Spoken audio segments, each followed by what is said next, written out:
Hello friends, welcome to Kavi Kanji. இன்றைக்கி நம்ம வீடியோவில் ரொம்ப கம்மியான இன்க்ரீடியன்ட்ஸ் யூஸ் பண்ணி ஒரு சூப்பரான சட்னி ரெசிபி தான் பார்க்க போகிறோம். இந்த சட்னி பார்த்திங்கன்னா இட்லி தோசைக்கு மட்டும் இல்லை, சாப்பாட்டுக்கே ரொம்ப நல்லாயிருக்கும். நல்லா சுடு சாப்பாட்டில் கொஞ்சமாக நெய்யோ இல்லை நல்லெண்ணெய்யோ விட்டு சாப்பிட்டு பார்த்திங்கன்னா அவ்வளோ அருமையாக இருக்கும். நீங்களும் இந்த ரெசிபியை ட்ரை பண்ணுங்கள். ட்ரை பண்ணிவிட்டு எப்படி இருந்துச்சுன்னு கமெண்ட் பாக்ஸில் சொல்லுங்கள். நம்ம சேனலை இது வரைக்கும் சப்ஸ்கிரைப் பண்ணாதவங்க சப்ஸ்கிரைப் பண்ணிக்கோங்க. அப்போ தான் நான் அப்லோட் பண்ணுற வீடியோஸை உங்களால் மிஸ் பண்ணாமல் பார்க்க முடியும். வாங்க இப்போது டொமேட்டோ கார்லிக் சட்னி எப்படி செய்கிறதுன்னு பார்த்துடலாம். இப்போ சட்னிக்காக நான் 3 தக்காளியை நல்லா வாஷ் பண்ணிட்டு ரஃபாக கட் பண்ணி எடுத்திருக்கேன். இதை ஒரு மிக்ஸி ஜாரில் சேர்த்துட்டு தேவையான அளவு உப்பு சேர்த்து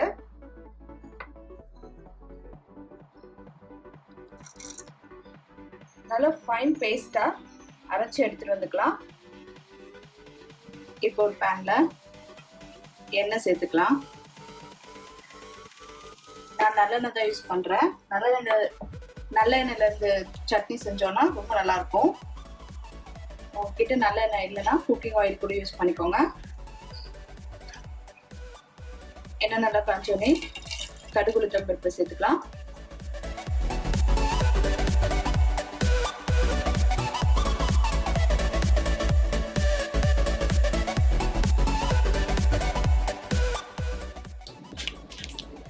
கடுகு நல்லா பொரிஞ்சோடனே 1 ஸ்பூன் அளவுக்கு உளுந்து சேர்த்துக்கலாம்.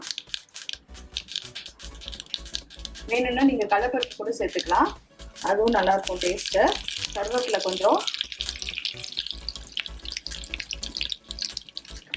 ஒரு 6 பூண்டு பல்ல தட்டி வச்சிருக்கேன், அதையும் சேர்த்துக்கலாம்.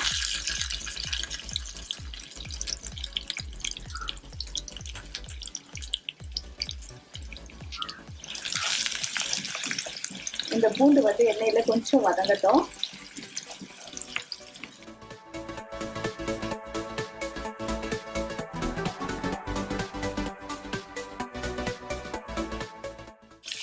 இப்ப பூண்டு நல்லா ரோஸ்ட் ஆயிடுச்சு.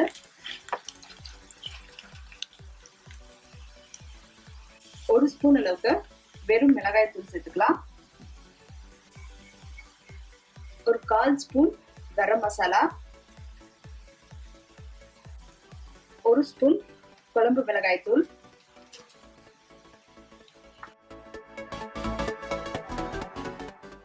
இந்த மசாலா நல்லா கொஞ்சம் ஒரு 30 செகண்ட்ஸ் வரைக்கும் எண்ணெயில நல்லா குக் ஆகட்டும். அப்பதான் அந்த ரா ஸ்மெல் அடிக்காது. இப்போ நம்ம அரைச்சு வச்சிருக்க தக்காளி பியூரியை இது கூட ஆட் பண்ணிடலாம்.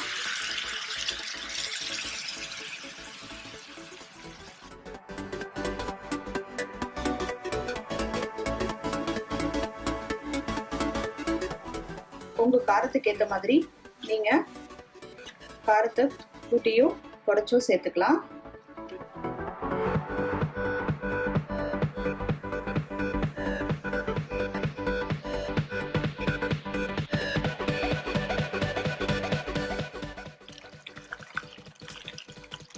இந்த சட்னி பார்த்தீங்கன்னா ரைஸ், சப்பாத்தி, இட்லி, தோசை, பூரி எல்லாத்துக்குமே நல்லா இருக்கும். நம்ம ரைஸ்ல ஜஸ்ட் கொஞ்சோண்டு நெய் விட்டு இந்த சட்னி போட்டு பிசைஞ்சு சாப்பிட்டா அவ்வளோ நல்லா இருக்கும். கண்டிப்பா இந்த சட்னி ட்ரை பண்ணுங்க. இந்த சட்னி நல்லா ஒரு 2-3 நிமிஷம் நல்லா கொதிக்கட்டும். நம்ம மூடி வச்சு குக் பண்ணிடலாம்.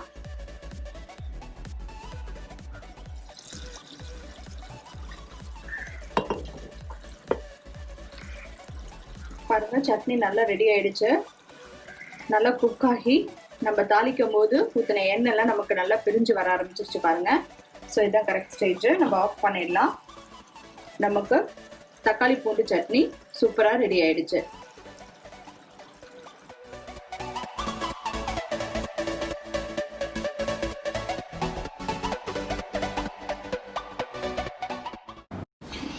Thanks for watching this video. உங்களுக்கு இந்த வீடியோ பிடிச்சிருந்துச்சுன்னா லைக் பண்ணுங்கள், ஷேர் பண்ணுங்கள், கமெண்ட் பண்ணுங்கள்.